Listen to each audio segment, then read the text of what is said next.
Welcome, everybody. We are here for a special edition of the Indie Reads Aloud podcast. Why is it special? I'll tell you. Our great, wonderful friend Mark Love is launching his new book today called Chasing Favors. It is another in the astounding Jamie Richmond Mystery series, and we are going to have a blast tonight. If you'd like to learn more about Mark's books and find links to purchase them and all that fun stuff, jump over to authormarklove.weebly.com and you can find all the intriguing things like his blog and his other books and all that fun stuff. So check out his website. Mark, welcome. Thank you, Diana. I am so delighted to be here. I've been looking forward to this for weeks and weeks and weeks. I have too. It's almost so much fun to have you on the program. And I love it when authors share their new children with us. It's so much fun. Got a book baby. Book babies, right.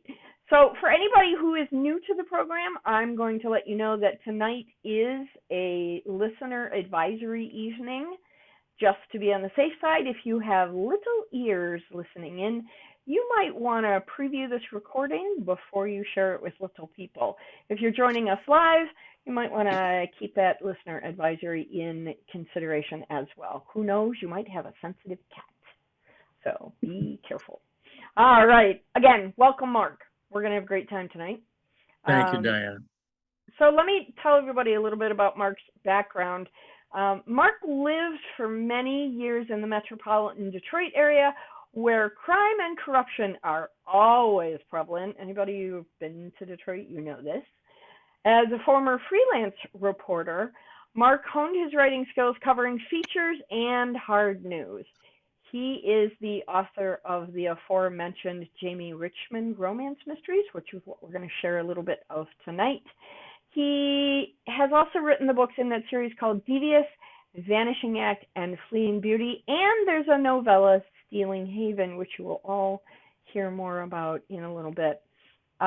He's also written the short story Don't Mess with the Gods, with whom he partnered writing that story with Elle Nina Castle, and it was included in the Magic Mischief anthology.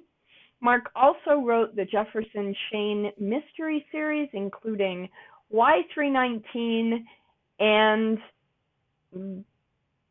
Wayward Path and Your Turn to Die.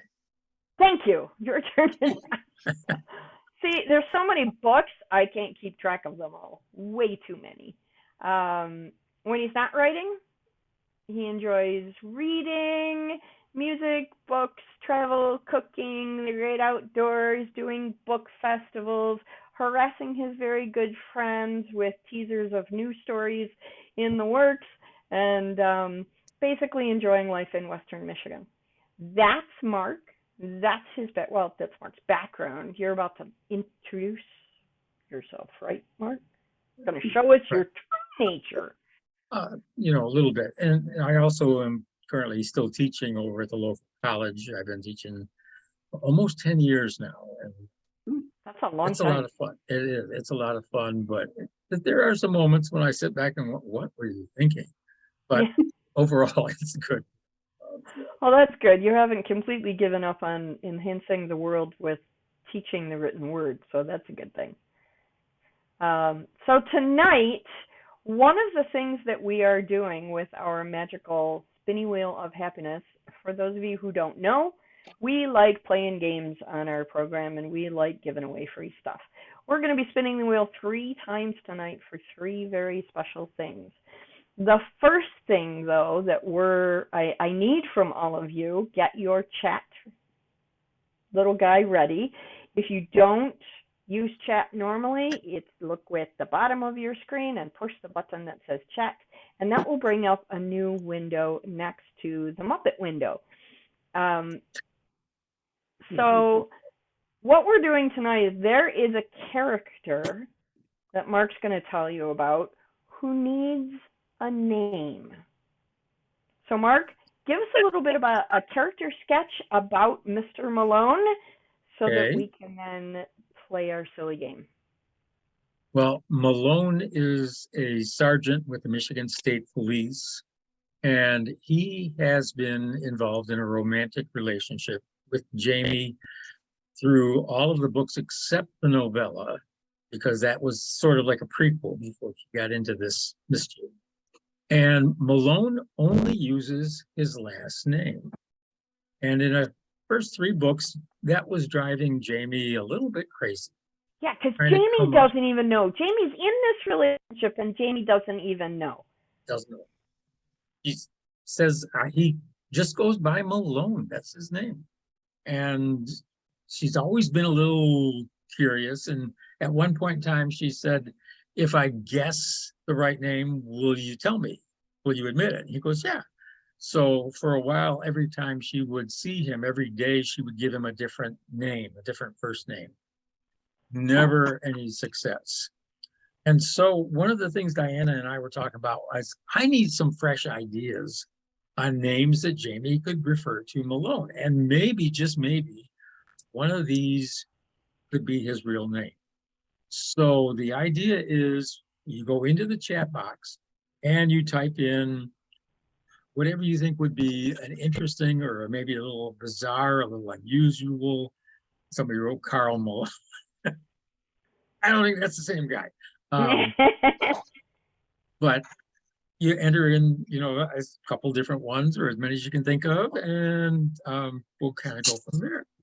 And then at the end of, Yep, at the very end of the evening, the last thing we're going to do tonight before we sign off is as you listen to the readings, you can go into the chat and put in a first name.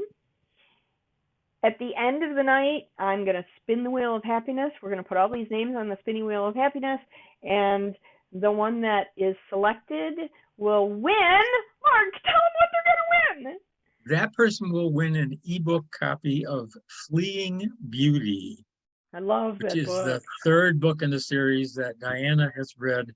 And I think that really hooked her into the interest of all of my craziness because of the characters there. Yeah, I was a nut and I didn't pay attention to the blurb on the back of the book or the blurb on the front of the book. And I didn't realize that Mark was writing a series. So, of course, I see the cover and I go, wow, that's a really amazing redhead. And this cover looks so intriguing and I have to check this out. So I started reading book 3 before I read the others. So this is one of the things I love about Mark's work is that even though these books are part of a series, you can read them out of order and still enjoy them just as much.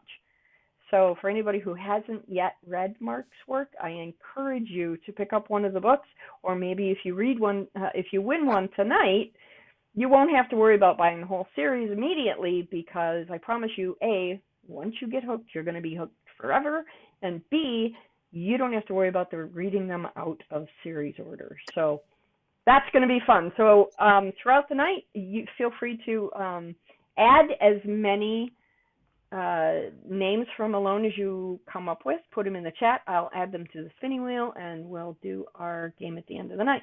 In addition to spinning the wheel 2 other times for other fun things that we'll get into.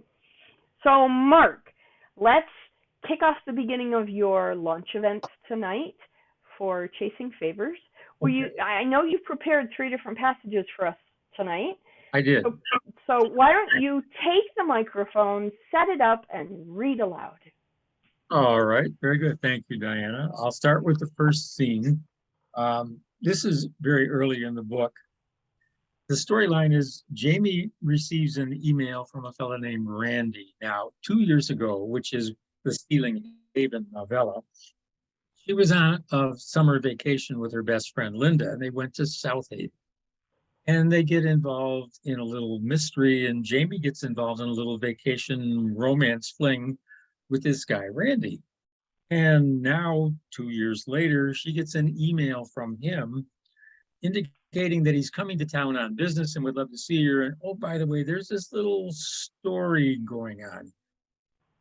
And he knows how curious Jamie can be.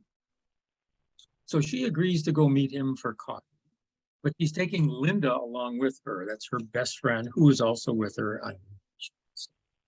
Here we go. Randy was animated and comfortable, but his eyes kept darting back and forth between us. There was definitely something odd going on. So is there a story, or was that just fluff to get my attention? Yes, there really is a story. At least I think there is. His bluster was gone. Now he looked worried sick. Or it may just be my imagination playing tricks. Randy pulled a phone from his jacket and opened an app where the pictures were stored. He flicked through a couple, then extended the phone to me. Linda leaned closer.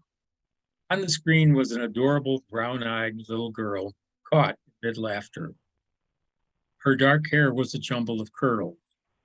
That's Gracie, Randy said fondly. She's 5. She's a cutie, Linda said. I nodded in agreement. Randy made a swiping motion with his finger. I advanced the screen. Here was another shot of Gracie with her arms around a pretty woman's neck. Her hair was the same shade and mass of curls as the little girl. There was no hiding their identical smiles. That's Liz. We're getting married. I almost dropped the phone. Linda snagged it, studied the screen for a moment, and passed it back to Randy. He closed the app and set the phone on the table. When's the big event? Linda asked. Next month. We're having a little ceremony the weekend before Thanksgiving. It's been in the planning stages forever. Hard to believe sometimes, but I'm excited about it. Congratulations. I'm happy for you. He beamed with pride. Thanks. I'm a lucky guy. Liz and I didn't go on a date without Gracie for 3 months. It just seemed natural to be together. You're telling us this is part of your story? I asked. Yeah, this is background. We've been so busy, what with my job and hers, we've sort of overlooked a few things. Randy's face took on a sheepish expression. And a few people, like my mom. She lives back on this side of the state, over in West Bloomfield. You forgot your mom? I asked, a note of disbelief slipping in. What kind of a son are you? I didn't forget her. I just couldn't visit her as often as in the past. Linda made a disapproving clucking sound with her tongue against her teeth. You're a sorry excuse for a son, ignoring your own dear mother, after all she went through, giving birth to you and everything. I wasn't ignoring her. Geez, I forgot what it was like with the two of you. You can pummel a guy like a tag team in a wrestling match. Linda reached over and patted his arm. Relax, we're just teasing you. Go on with your story. Mom has been on her own for a long time now. Dad died of a heart attack. Sitting there watching the news, he never said a word, just slumped over in his chair. After that, it was just the two of us. I finished my master's degree, then started working in the metro area.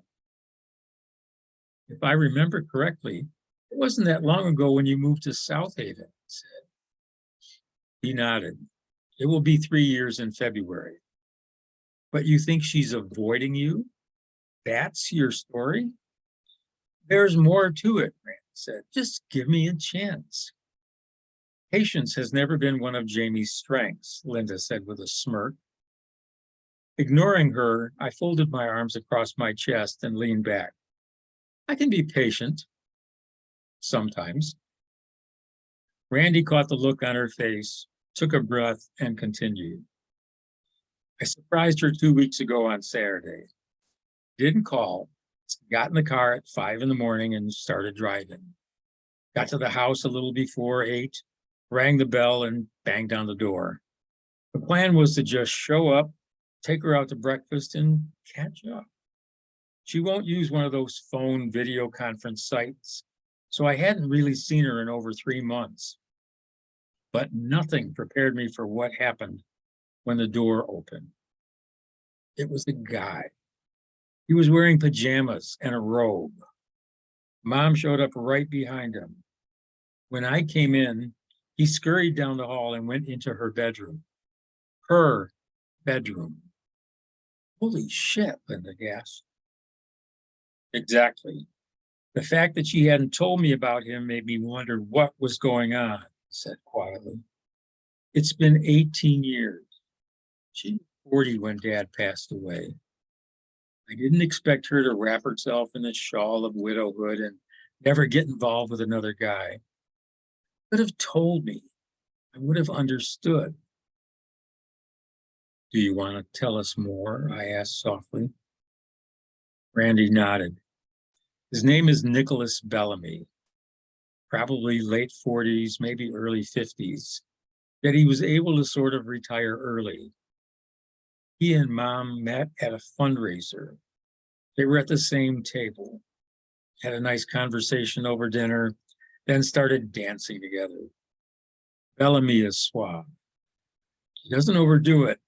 There's just enough charm to have an influence on her. How did the rest of your morning go? I asked. Randy started to laugh. It felt like I was the parent and caught them making out on the family room sofa.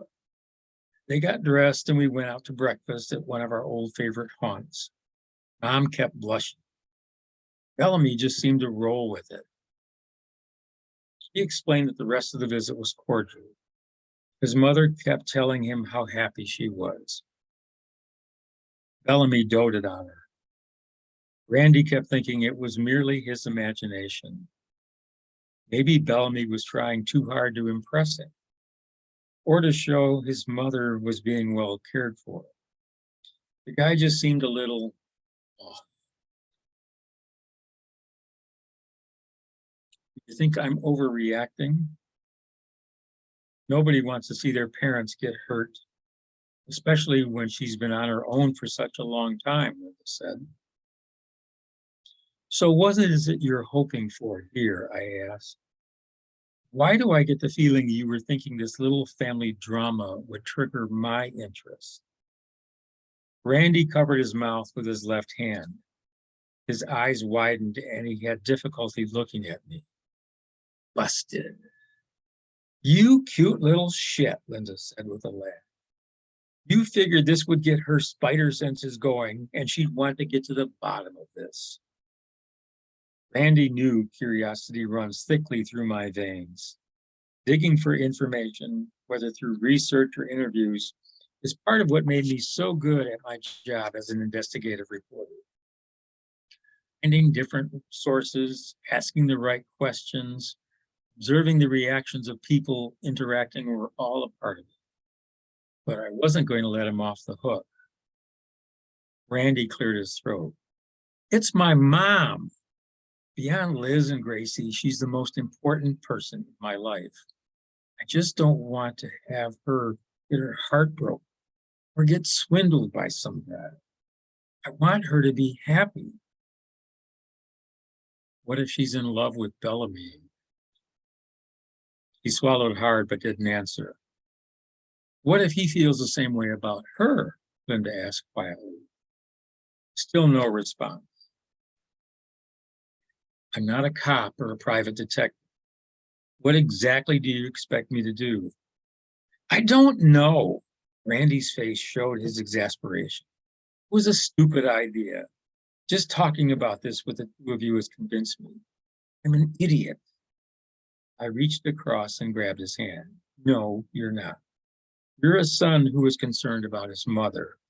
There's nothing idiotic about that. Stop beating yourself up. What if I'm making something out of nothing, he mumbled. Then taking a closer look at this guy will give you peace of mind, Linda said. And that's better than worrying about it. I don't even know where to start, Randy. I squeezed his hand. Just leave that to me. Yay! And so ends the first teaser for Chasing Favors. Thank you, thank you, thank you, Mark. There it is.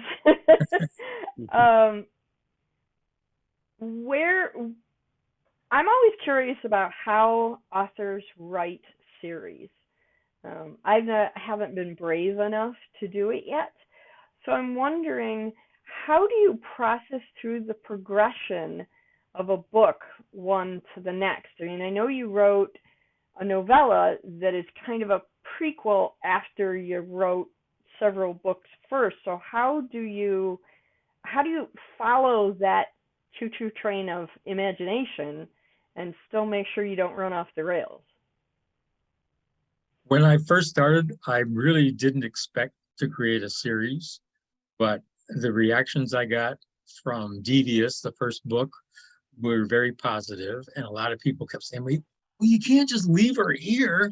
I really like this Jamie character, and she's stubborn and intelligent and loyal and all of these other things. You can't just say goodbye to her. And I'm like, okay, I'll see if I can do a second book. And I just, at that point, started to just focus on one at a time. And I know one of the things that you are always stunned when I admit this, but work with an outline. I start with my main characters and an idea for a story, and then I think you refer to it as just running along and writing the incident report. Yes. Yeah, it's I'm, all about writing up incident reports. We don't, even me as a passionate plotter, I don't have a lot to do with the individual details of a story. I just let Drake quack and I write things down. So the same thing comes to you then? it does, and with this is the fifth book really in the series, counting the novella as a real book, and I've seen such progression and such development with this character that I want to keep going. And each book, she gets a little bit sharper, a little bit better, a little more loyal, a little bit more engaged with her friends and the situation. And I just really see that this could be so much fun to keep going. And every time I think, okay, that's it, I'm done, fine, this is the end of the book, maybe it's the end of the series, and then I get feedback from my dear friend Melissa at Inkspell Publishing that's like, I love this, what's next? I'm like, Yeah. okay, Yeah. I'm thinking of it, and I do have a number of other ideas for her as well as for the other series that I work. So it's just finding time to, and I have to give a balance, because this is 5 for Jamie, so where it goes. Well, and you know, if you don't give them a balance, then Shane's going to start making your life difficult, and we In a don't more want that. in a whole different approach, I'm sure. Yes, absolutely. Tell us a little bit about Jamie. We know from all of your book covers, she's a fierce redhead that will not stop talking to you. Where did you get the initial character map for her? Um, I had the idea for a character along these lines, but I didn't really have her completely fleshed out until I had an interaction with a young lady who was a very attractive redhead that we happened to be standing in line at a car dealership picking up our cars from having some service work done. And she had come from work and she was dressed in a nice business suit and heels and skirt and the whole thing. And I had come on my motorcycle time. So I had boots, jeans, a leather jacket, in my hand, And while we're waiting to go through the cashier line and then for the porter to bring up our cars, we were joking back and forth. And I have no idea where this line happened, but it smacked me in the head just as she was about to step towards her car. And she caught me glancing down at her legs, which were quite shapely. And I said, I would pay to shave those legs. And sometimes there's no filter between the brain and the mouth. It just pops right out. And I thought, I'm going to get smacked. I'm going to get kicked. I don't know. She turned around. I got a smile this big from this beautiful redheaded lady. And she said, how much? And then she jumped in her car and took off. And I thought, oh my gosh, if I could capture that attitude, that demeanor for my character, what fun we could have. You've had a lot of fun. We have, and this Jamie character, I actually, I had a friend who read one of the early drafts of the book, who was a redhead, not the same young lady at all, and she told me that I was basing my character on her, and I said, no, why would you say that? And she said, well, because Jamie's a redhead, and so am I. And I said, okay, and Jamie's stubborn, and so am I. And I said, have you ever met a redhead who isn't stubborn? And she said, that's beside the point. I said, no, I don't think it is. So it was such a great connection with that young lady and with the idea that I had for Jamie is very intelligent. She's extremely loyal, very resourceful. And she has this small circle of friends that she would go to the ends of the earth for. And I just thought she would make such a wonderful character. Who knew that 5 stories later we're still going? Yeah, absolutely. Who knew? And that is the way, for those of you who are not writers, that's the way we find most of our stuff, is it just hits us in the most unexpected places and then takes off. So I'm interested in hearing some more of the book. Will you read for us again, pretty please? I certainly would. I have a second scene ready for you. Okay, Now, the microphone is yours. All right. In this scene, Jamie has begun her research to try and learn more about Nicholas Bellamy, the fellow that is dating Randy's mom. And he's struggling a little bit here. Randy didn't know the name of the business Bellamy claimed to have sold. He didn't even know what industry it was. There were too many possibilities. Bellamy could have been in real estate, could have owned a restaurant, sold life insurance, been a stockbroker, an airline pilot, or a record producer. Maybe he was the Wizard of Oz. I tried variations on the spelling of his last name. Nothing. Put the last name in the first name. Nothing. I checked every social media site that came to mind. Not a single freaking one had anything to show for it that matched the guy in the pictures with Randy's mother. So who the hell was Bellamy? Perhaps Randy was smart to be nervous about this guy. The more I dug, the more frustrated I became. It was possible that Bellamy was a guy who just valued his privacy.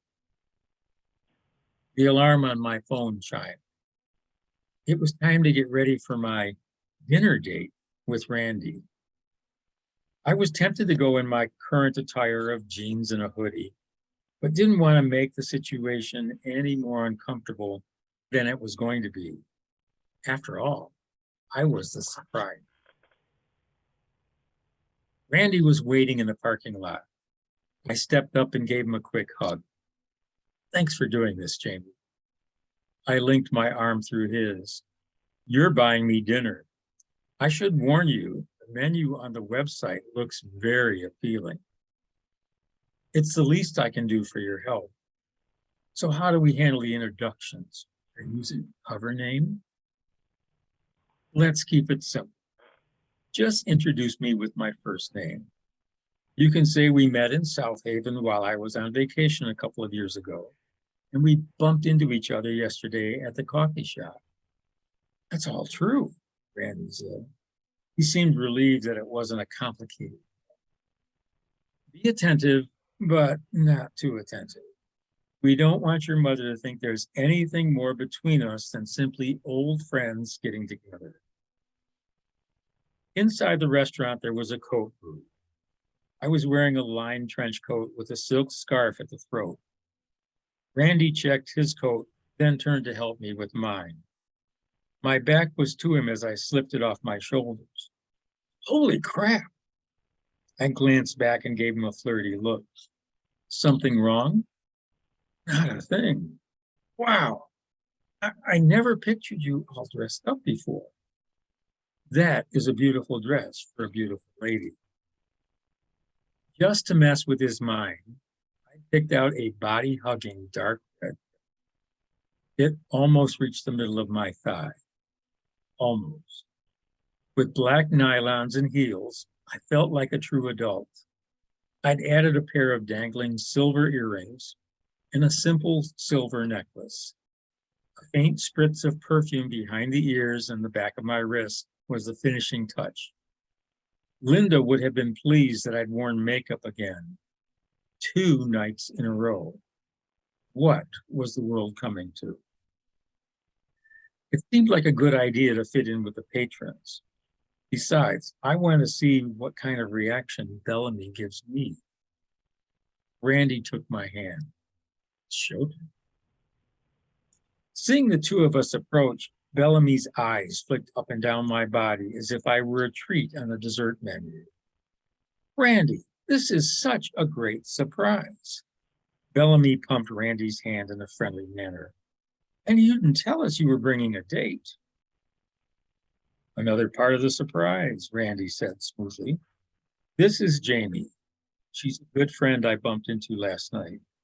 Jamie, this is Nicholas Bellamy. And this lovely lady is Allison Brooks, my mom. I shook hands with them. Allison was even prettier in person. There was a warmth in her eyes that couldn't be faked. She winked at me, then turned to her son.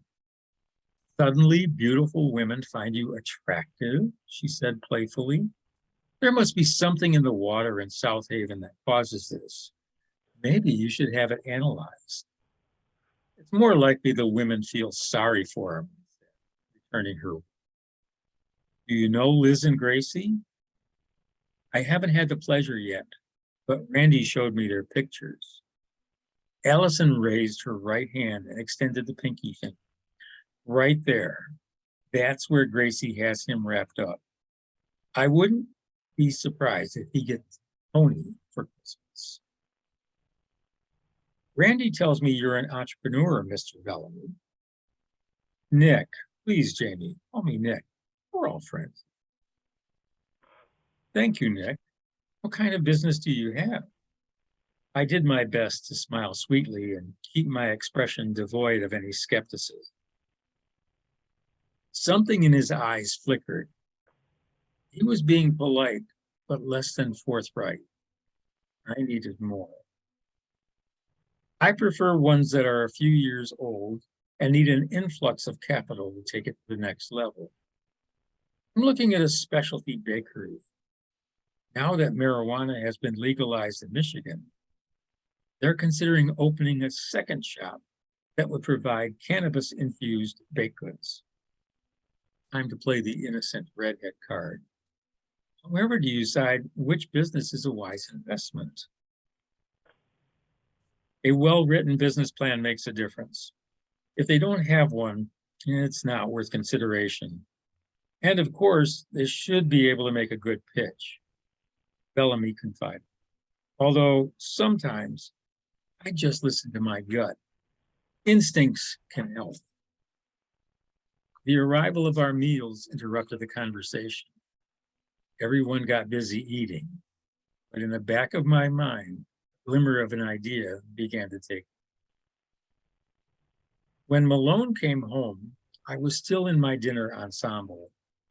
Guitarist Jesse Cook was playing on the stereo, filling the room with his music. There was one light on low in the corner. I stood to greet him. That's some dress, Malone said.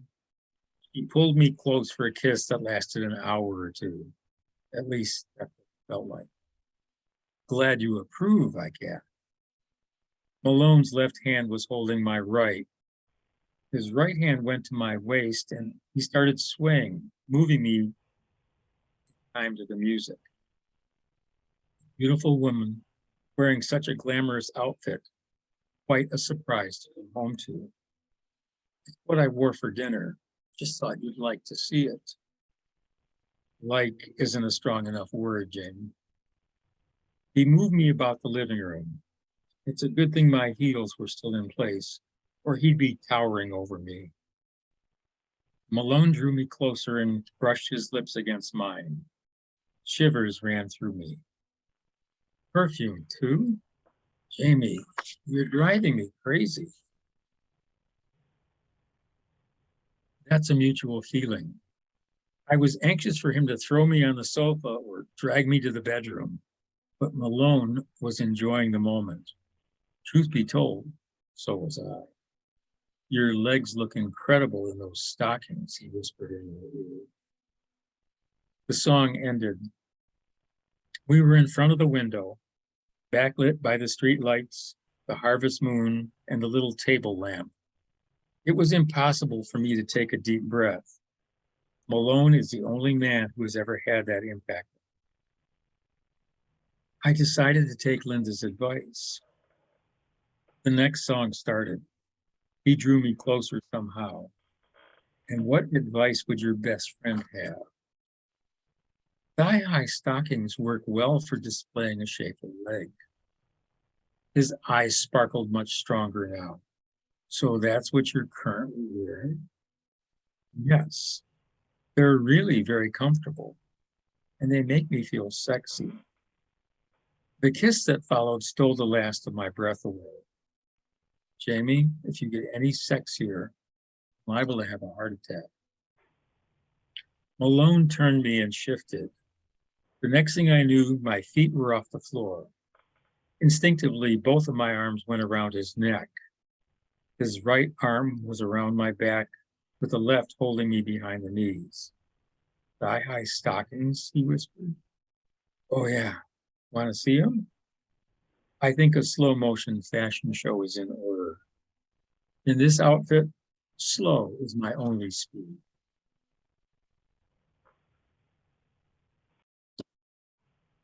Thank you very much.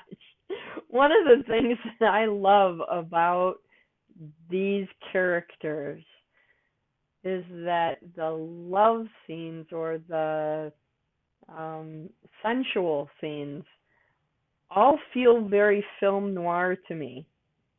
Oh. Does that, am I the only one? Has anybody else commented on the ambiance that you create, and do you do that on purpose? Or Yes. again, is it just Jamie talking? Yes. Well, it's Jamie talking through me. I just type the stuff up she tells me, but I've had some really nice comments about that. And one dear friend just read an advanced copy of the book, and she said how much she liked the characters and everything else. And the last thing she wrote when she's talking about Malone is swoon. Huh? Just right there. You walk in the door, it's over, Yeah, He's yeah. happy. We have no idea what he actually looks like, but in our heads, he's all exactly the fantasy we want. In the book, I think I've described him a couple of times as being just about 6 foot tall and kind of, muscular. He's not a Jack Reacher kind of guy. He's a little bit wiry, but he's been referred to as a cowboy a couple of times by Jamie. He looks. Yeah. I'm not sure if she's talking about Yellowstone or Gunsmoke. 1883, whatever. Mackenzie says every author is their main character's stenographer. I think that's a great way to put it. Like that. Mackenzie, we might have to steal that from you because that's a really apt description. Does anyone else at this time, if you have questions for Mark, if you have comments for Mark, turn on your microphones. This is a great time for you to have direct access to an amazing author. So thank you, Mackenzie. We will steal it. So if anybody else has any questions, please turn on your microphones and talk out loud. Anybody has any questions, comments? Golden opportunity, guys. I'm not going anywhere. So we still have to spin wheels and things. Speaking of spinning wheels, go ahead. I was going to say, I will make one comment. That scene that I mentioned about the young lady at the car dealership and that, I actually adjusted that scene and used that in the second Chene novel, which is called Your Turn to Die. And that's part of an interaction with Shane and the young lady that he's dating. Her name is Simone. And that's the reaction after a short notice call to meet him for dinner. And it leads to that. But I use that in that scene, and it worked out. Well, I think we all use parts of real life. The one of my favorites from your readings on the podcast was the drowning of a nun, or I should say, near drowning of a nun. Attempted. The attempted drowning of a nun. Yes. That's also in that same book. Yeah, Your Turn to Die. So if any of you would like to read about the near drowning of a nun, check over on the other episodes and find Mark's reading for that one. It was tremendous fun. I giggled quite a bit through that one. Part of my challenge whenever I come on to Indie Reads Aloud with Diana is I want to have 2 or 3 good scenes that help to tell the story and draw the people in.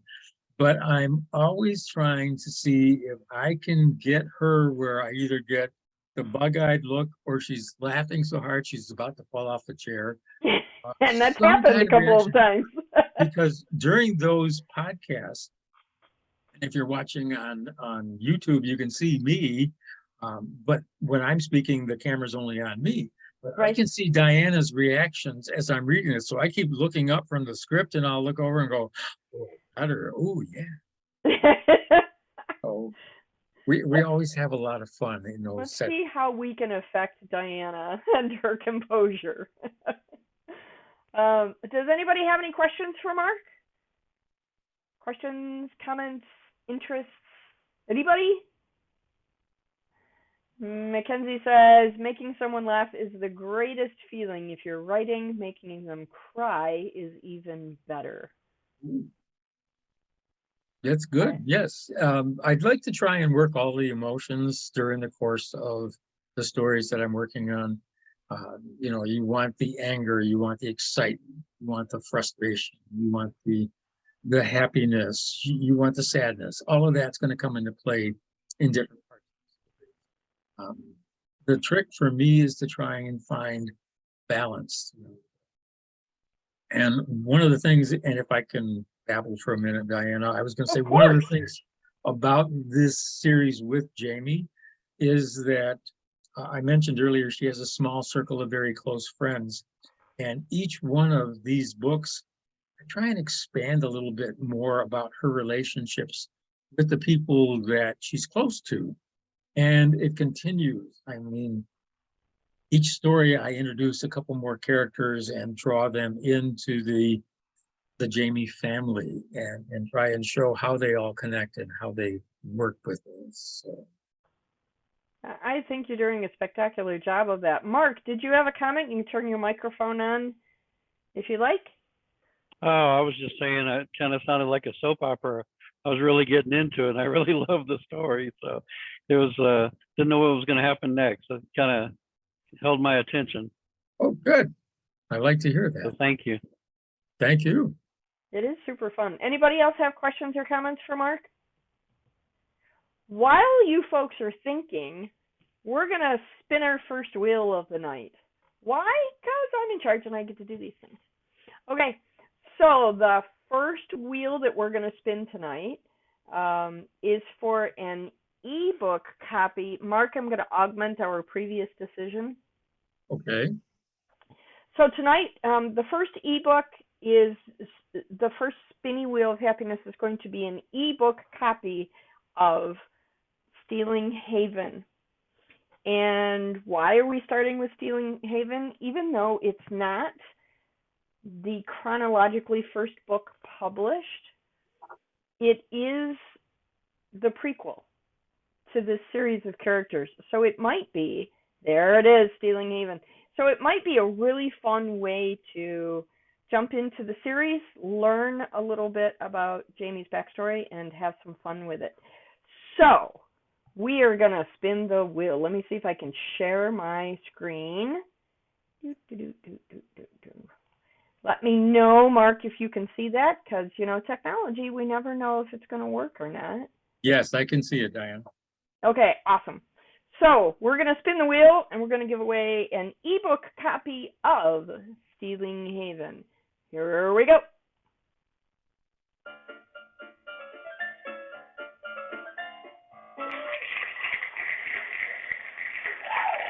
Donna Blair, congratulations! You've won an ebook copy of Stealing Haven. Mark, will you please tell us your your email address so that people who win tonight or Sure. people who are listening and would like to reach out and contact you, how can they do that? Best way to reach me is at motownmysteries@gmail.com. motownmysteries@gmail.com. So, if you win stuff tonight, that's how to reach out to Mark. Tell him that you've won, and he will make sure to get your prizes to you. Just a note, I understand that this is going to be recorded, and everybody who is not in the room tonight will be listening. So everybody who wins tonight, make sure you contact Mark within the next 24 hours of this evening to claim your prizes. That makes Mark's life easier, and he doesn't have to worry about something happening 3 months from now that he completely forgot about doing. So within 24 hours of this evening, please send your note to Mark and let him know you won. Anybody have any questions for Mark before I ask him mine? Anybody? You guys are such a quiet room tonight. We've got them stunned. They're all in awe. They are. They can't even, wow. This doesn't happen very often, folks. Okay, so Mark, the next question I was going to ask you is, on your blog, which I believe shows up on the 19th of every month, you often give us music from a playlist. So does each series have its own playlist? Do you have a go-to list of music that you write whenever you're writing, that you listen to whenever you're writing? Or do you just randomly turn on Pandora and wait to see what happens? I randomly will flip to Spotify or Pandora or sometimes even YouTube. And I cannot work in silence. It drives me crazy because I'm always looking over my shoulder, wondering who's coming up. So yeah, always have music playing. And that just works for me so well. So with the rotation on the various streaming services, I may hear something that I haven't heard in a very long time, and it'll just trigger a memory. I'll go, wow. And then I want to hear some other songs by that particular artist. And so sometimes the musical artist ties in with the interview that I have, because I'll invite other authors to come on the blog and answer some questions. The one that I actually just did for this month, I picked the character Leo Agonasti, who appears in 2 of the Chene books and is actually the protagonist for the crime novel that I'm currently working on.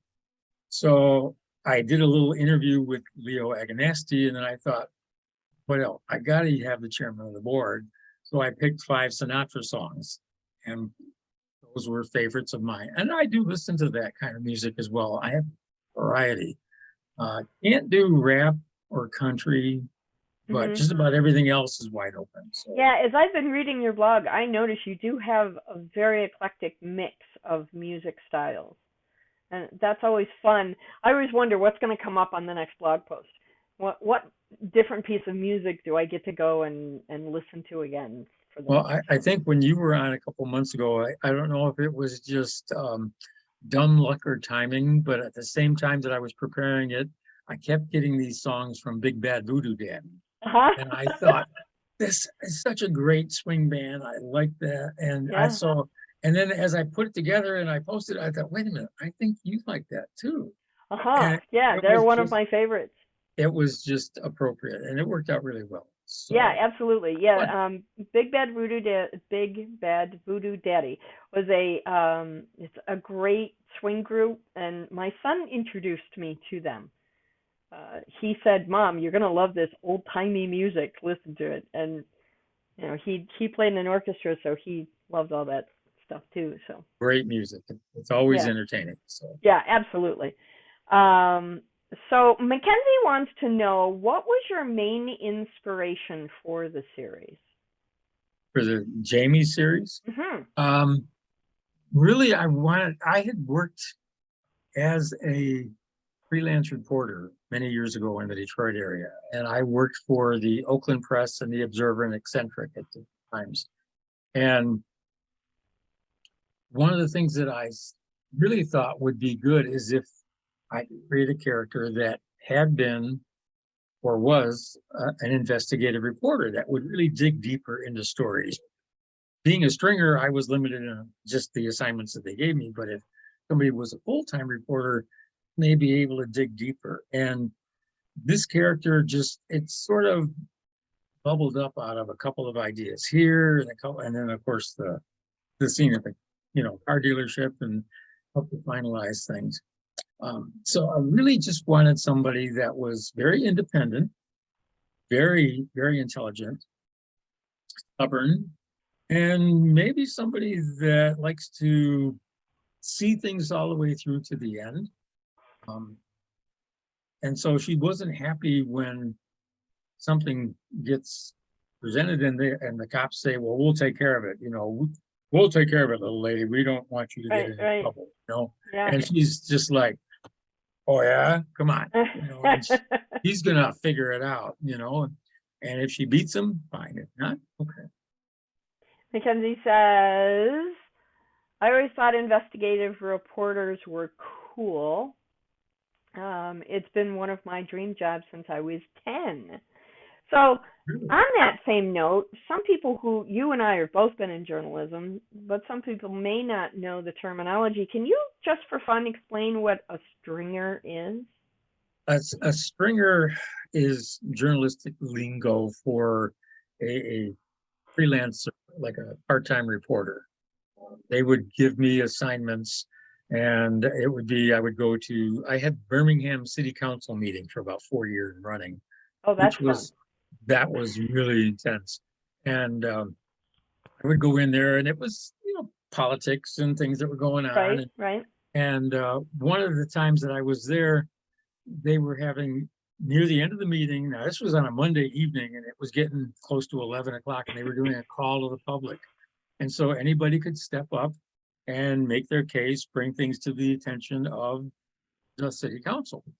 They had like 6 people that were all going to make separate presentations about the exact same issue. And as soon as one finished, the next one would get up and, no, I want to talk about the same thing. And they were beating it, and you could see everybody on the council is about to fall asleep. And I'm like, gotta be at work at 6 a.m. on my other job. This was part-time. This was my, second job.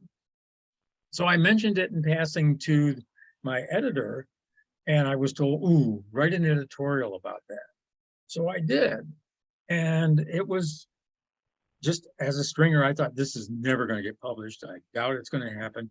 But I wrote an editorial saying, you need to do like with the Supreme Court. You got 2 minutes, bang goes the gavel, whether you're in the middle of a breath or not, you're done. Move on. Yeah, right. And I wrote it, they published it, and I thought, okay, fine. The next meeting I went to for Birmingham City Council, the mayor calls the meeting to order and says, but before we begin, we're going to reinstitute the time limits on the call to the public. And you cannot repeat what somebody else just said. And she read out, and it was basically right out of my article. And then it's done, and I'm in the front row over by the press side, and she looks over me and she goes, wow, I never would have expected it. The power of the written word. Yes, it was. Writing as a reporter, I think that gave me a lot of great practice. Interviewing skills were great. Sure. Very helpful for when, you're writing. And of course, you'd start writing a thing up and they say, well, you only got X number of words. I'm like, oh, okay, what can I cut? And then editing. So it was a Oh very yeah, interesting I time. agree. Journalism is wonderful stomping ground if you ever want to write a novel. You Yes, really do learn all the facets on how to write a novel. you Okay, certainly do. I am super excited to hear the third passage that you have for us. So if you would pretty please read out loud again. Okay, here we This is go. me just sitting here being sick, listening I to know you read this. out loud. This is what you live for, I I swear. do. I do.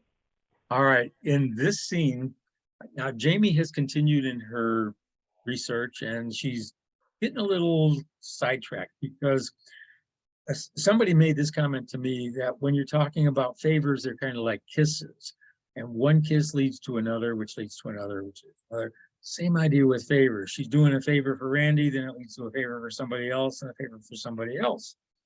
Well, along the way, she stumbles upon something that she observes that strikes her as very odd and could possibly be a little illegal. But she's reluctant to bring this to Malone's attention. However, she has met a couple of people recently who have more of an extensive experience with criminal activity that would be maybe a little uncommon. So she reaches out to them and she ends up getting a referral. A double tap knock sounded on the heavy hallway door. Who is it? The European voice that responded surprised me. I am seeking Miss Jamie Richmond. A mutual friend suggested we meet. Unlocking the door, I pulled it partway open, locking it with my hip. Standing there was the guy from the picture, tall, black man, wearing the same duds. He must have sent her a selfie just before she called me.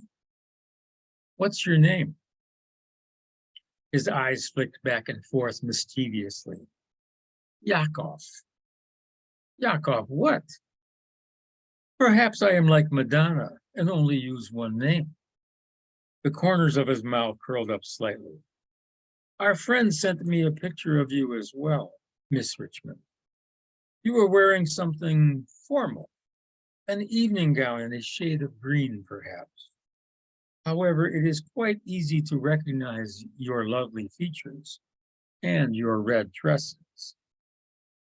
This Yakov guy could give Harry a run for his money in the swab.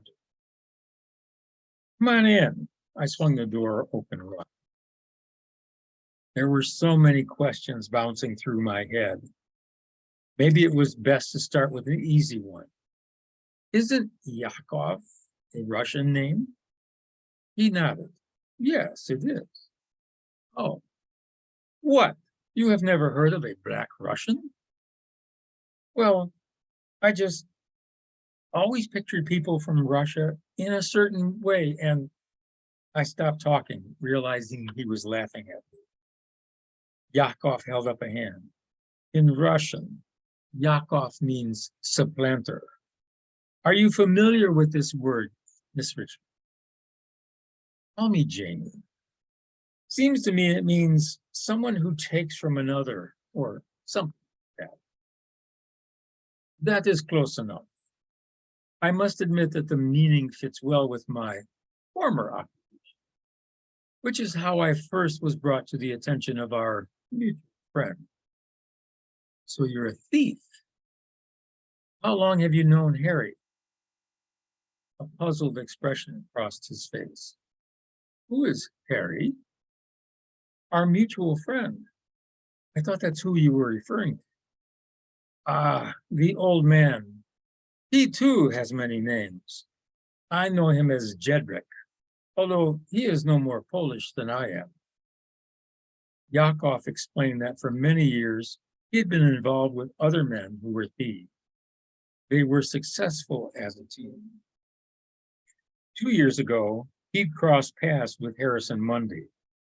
Harry spotted several members of the gang from witness sketches, surveillance videos obtained through Interpol. While the crew had started out cautiously, they had become sloppy in their most recent jobs. Harry tipped off the authorities and brought you out, I said. Jedrick, or Harry as you call him, worked very closely with Interpol.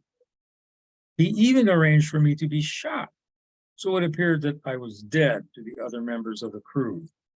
I had no known family. There is only one person whose safety is tantamount. So how did you get here? In Michigan, or even in the States? Yakov gave me a slow wink. Jedrick made the arrangements. I was given a new identity. I am a consultant on crimes for several government agencies. I like the Midwest states. There is a significant population of Russian emigres in metropolitan Detroit, as well as Chicago, Minneapolis, and of course, New York City. That's quite a story. It is ancient history. Yakov waved it away with a farewell gesture. Jedrick only told me a portion of your predicament. He simply asked me to visit you and offer advice, if that is possible. I explained my concerns and suspicions. Yakov listened without interruption. He simply folded his arms and propped them on the table. Even when I finished, he didn't comment for a beat or two. Harry referred to this as a long con. Is that something you have any previous experience with? Not personally, but I have heard tales of such activity. The issue here is that the risk rarely matches the reward. What do you mean? Most confidence maneuvers or scams focus on a single target. The idea is to take what you can from them, persuade them somehow to trust you with their possessions while you quietly disappear. Perhaps you replace their valuable diamond necklace with a fake. No experienced grifter would remain in the city after such actions and delay their departure. Grifter? A scoundrel. Another name for a confidence man or woman. A swindler or schemer, moving from one maneuver or game to the next. So if you were going to do this, how would you get your hands on the money? I can only speculate, but there are a few options that immediately come to mind. Are you familiar with the devices you can attach to your cellular phone that can read credit cards? Of course, I've seen those frequently at festivals. It's easier for the vendors since many people don't carry cash, particularly at those kind of events. Precisely, Yakov said with a nod. This can easily be established. You connect the phone to a new bank account, one with a name very similar to that of an existing business. Many small businesses would utilize this method. A nonprofit organization could do the same at a fundraising event. So if a grifter had a second phone, they could be swiping credit card purchases, funneling the money into a bogus account. Yakov cocked an eyebrow. That is a bold move. I would have eliminated the video security system, or possibly disabled it. In some cases, you can fool the system into believing it remains functioning, yet the recording is a simple duplication. He hesitated. Perhaps being short-sighted would be a better answer. Perhaps these are arrogant people, assuming no one would be the wiser, or that the person at the event was disposable. Disposable? I blanched at the image of all this being thrown away like yesterday's garbage. My apologies.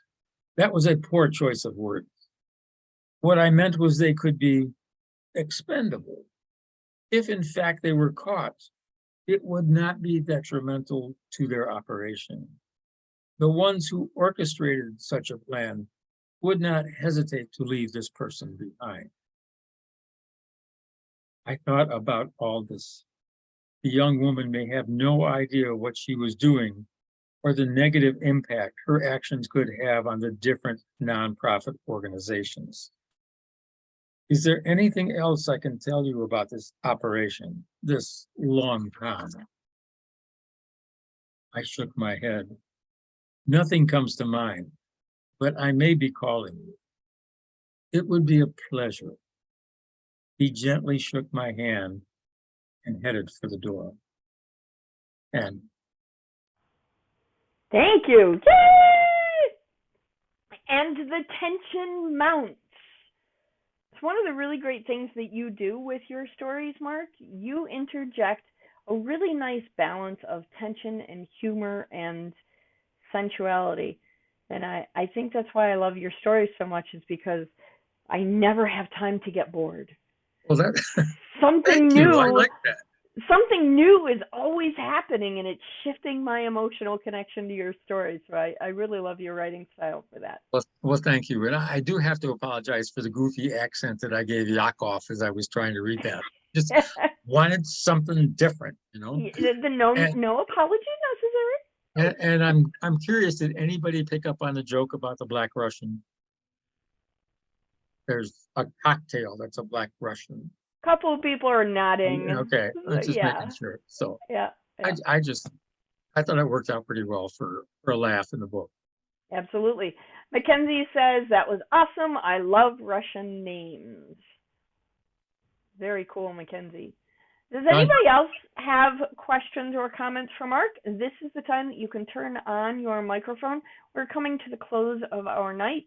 And if you would like direct contact with Mark, tonight's the night to do it. Anybody have any questions or comments? Donna Blair says she has only heard of a White Russian cocktail. White Russian is basically a Black Russian, but they also add cream. I want to say a Black Russian is vodka and Kahlua. Okay. It's been a long time since I tended bars. So. Yeah, I've never attended bars, so there you go. Anybody else have any questions or comments for Mark? Anybody? Okay, Mark, I've been meaning to ask you this for quite a while, and I think tonight is a really good night to do it. Okay. You're launching this brand new book, Chasing Favors. It's the 5th in the series, correct? That's right. Okay. Out of all of your subplot characters, not Jamie, not Malone, not the villain du jour, but out of your subplot characters, which one do you find the most difficult to write? Which one is so challenging for you? You know that it has to be in the story. You know that character needs to have a role, but it was a tough write. Which character did that for you and why? Vera, who is Jamie's mother. She doesn't make an actual appearance until the 3rd book of the series. She's referred to a number of times. Vera, I guess the best way I could describe her is a gypsy. After Jamie's father died when she's just 7, Vera marries several people, including one of her ex-husbands is a fellow named Bert, who is a captain with the Michigan State Police. I like Bert. And Bert is also Malone's boss, which adds to a little complication there. Yeah. So Bert is a great character. I really like him. I think he just fits so well with her. But the Vera character, I had so much difficulty getting her to where I felt comfortable with how she ended up. What was the challenge that you kept coming up against? Why did it make it difficult for you? She just didn't seem to want to be a part of Jamie's life. She was, once she got past the stages of marriages and divorce and everything else, she decided she was just going to be a jet-setting freeloader, and she travels wherever the wind takes her. She's got a lot of friends that are very influential and very wealthy. And so they would grab her and say, we're going to sail the Caribbean. Would you like to join us? And of course, she's a tag-along. She doesn't have, I mean, he has wealth, but she uses their money. And Vera even has a line, food always tastes better when somebody else is buying, you know. And there were some difficult passages with her. Now in this book, in Chasing Favors, shameless plug here, in Chasing Favors, she has really made some progress in her relationship with Jamie, and they are in contact more frequently. There's even a passage where, as they're ending a phone call, Vera says, I love you, Jamie, which before was always just understood. It was never spoken. So the Vera character was one that it took a lot of effort with her and a lot of revisions. For a while, I just couldn't get a really good feel of it. And now I'm pleased to say that it came together well. So that's really cool. You are so gifted in your writing.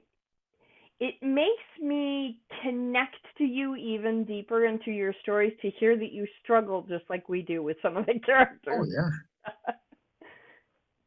Well, one of the other side characters, the cast of characters in there's a kid named Ian, who is sort of like Malone's unofficial kid brother. Okay. And he hangs out a lot with Jamie and Malone. And he started dating a girl who lives down the block from Jamie. And there's a little teenage romance going on there. And he is so much fun because both Jamie and Malone know how to get this kid and just, they're messing with his mind. They're screwing with him left and right. And half the time he's completely oblivious to it. And then it's like, man, are you ever going to learn when we're just messing with you? We like having you around, it's good fun. And Malone even says something to Jamie in this book about, why are you doing this to him? He says, I never had a kid brother. Now I got one. I can mess with him. For those of us who have siblings, we definitely empathize with that. Oh, yes. Okay, so earlier in the night, we asked everybody who attended to help us name Malone.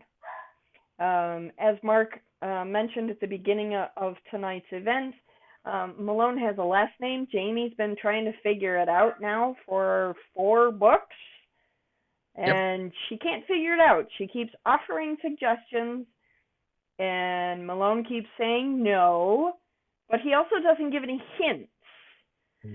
So we're curious about the names that you guys might come up with. And today we got a really nice list of them.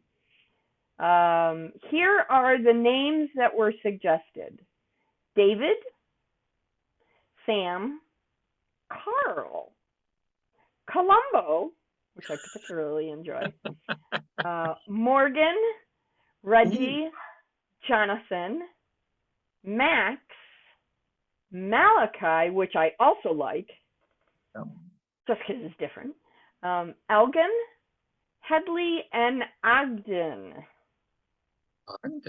These are all really fun names. So what Mark decided to do is, because all you guys are helping him out and you're trying to give him inspiration to name Malone, he has agreed to thank you for participating in the silly naming game. And we're going to spin the spinning wheel of happiness for all of your suggestions. And the name that comes up on the spinning wheel will get my first love into this series, Fleeing Beauty, which I absolutely love this story. An ebook of Fleeing Beauty. Fleeing Beauty in ebook form. I love this story. I love that there's a dog in this book. I love that there's some twisty-turny things that I did not expect. And the romance in this book is just so much fun. So if you guys have an option to read this book, I would say definitely put it on your TBR. And we're going to spin the wheel to see who wins an ebook copy. Mark, you can see the wheel, right? Yes, I can, Diana. Awesome. Okay, here we go.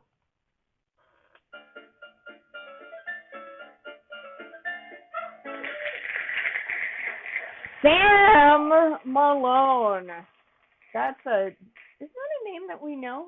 Is that the guy on Cheers? Oh, it is, isn't it? Oh my gosh. I was thinking, because when my head reads your romance scenes, I go to film noir, so I was thinking, isn't Sam Malone also the guy from the Humphrey Bogart movie? Sam Spade? Oh, Sam Spade. See, I knew I was half there. You were on the right track. So congratulations, Mark McCraw. You win an ebook copy.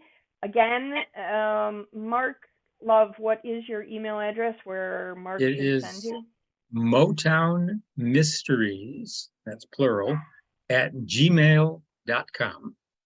And for those of you who haven't found it yet, Mark, what is your website address? It is authormarklove.weebly.com. So again, on Mark's website, you can find links to all his books. You can find synopses to all his books, and his blog, and just music things, and it's just so much fun. So one last question before we spin the final spinning wheel of happiness, Mark. Mackenzie wants to know, what is your preferred nationality choice when choosing names for characters? Oh, I like to mix them up. I really do. And bear with me just a second. I'm going to see if I can reach this without falling on my chair. Years and years and years ago, when I first started getting serious about writing, I got a Writer's Digest book. There you go. I have that same book. Do you? And I love it because it's got different nationalities, and then you can look up male and female names, and it'll tell you what the name means. Like, I just opened this up at random. Irish, Andreas for a male means strong. Right. Perfect. For those of us who don't like doing it the hard way, there's also a website called behindthename.com. That's another good one. And that's a great resource, because not only does it give you first names, it also gives you surnames and the history behind them, the etymology behind them. So I think that's a really cool website. So yeah, I like to mix up the nationalities, and it drives me crazy when you see somebody that use every name is very common, Smith and Jones and Johnson and Brown and all this stuff. I'm like, take a shot, go walk through a cemetery and look at the tombstone. That's also a really good technique for writers to come up with names. Walk through a cemetery. You'd be astounded at what you can discover. Back in the old days with the death notices in the newspaper, I used to go through those, and I would take a first name and then a last name from over here and put them together, and I'm like, ooh, okay. Yeah, absolutely. All right. Thermopolis or something like that. Okay, we are going to spin the final spinny wheel of happiness. We are going to, in this spinny wheel, give away the grand prize, which is a paperback signed edition of Chasing Favors, the book that Mark is launching today. He will sign it, and he will ship it out to you. Again, find Mark at, what's your email address?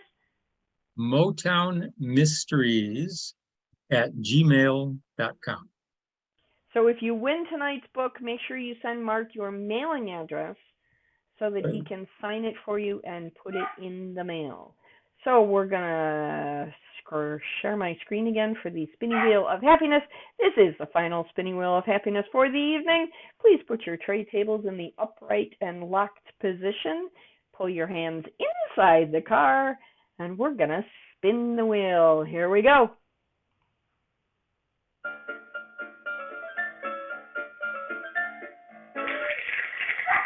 Mackenzie. Congratulations, Mackenzie Keatley. You are the grand prize winner of tonight's book. Yay, Mackenzie! Okay, Congratulations. that's the best Kermit I do. So, Mackenzie, make sure you send Mark an email with your mailing address, and he will ship off the book. Any parting words tonight, Mark, before you go? Well, I want to thank you, first off, for hosting me. It's always so much fun when we get together. And I thank everybody that came on and got to listen to some of these scenes. I am going to be in Sterling Heights at the Author Festival on Saturday, July 29th. I will be there with you. Diana and I are going to be there. Our good buddy Don Levin is going to be there. I think a host of others are going to be there. Yeah, there are going to be 70 authors at this event, and it is also connected to the Sterling Heights Summer Festival. So there will be 70 authors. There's going to be an entire parking lot full of tents filled with arts and crafts things. And then there is also this amazing carnival that goes on for everybody to ride the rides and the Ferris wheel and the stuff, and food trucks. And oh my gosh, it is a day of super fun. It happens rain or shine, so send everybody you know, bring your family. We're going to have a really good time. Yeah, we're going to have a good time. And the following week is August 5th. I am going, for those on the west side of the state, I'm going to be in Holland at the Art in the Park Festival, which will be on Saturday, August 5th in lovely Holland, Michigan. So spectacular. That's actually where you and I first met. I think so. Way back when. Way back when. Way back then. I want to thank everybody for coming out tonight. Thank you all for supporting Mark and his latest book, Chasing Favors. I'm so glad that we got to spend this time together, Mark. For any of you who have not discovered it yet, the podcast can be found at dkpwriter.com. Also, Indie Reads Aloud can be found on Spotify. It can be found on YouTube and whatever other streaming platforms you prefer. Just look for Indie Reads Aloud, and you can hear excerpts from all of Mark's other books. I think we got all your books in except the anthology of short stories, right, Mark? I think we still have to do Fleeing Beauty and the anthology. Okay, we are definitely going to set dates for that coming up, so check it out. We have a lot of fun on these podcasts, and Mark's work is just so stupendous. Thank you, Mark, for joining us tonight. Thank you so much, Diana. It's always a pleasure. My pleasure entirely. Everybody, have a wonderful night. See you later. Thanks all. Bye. Bye-bye.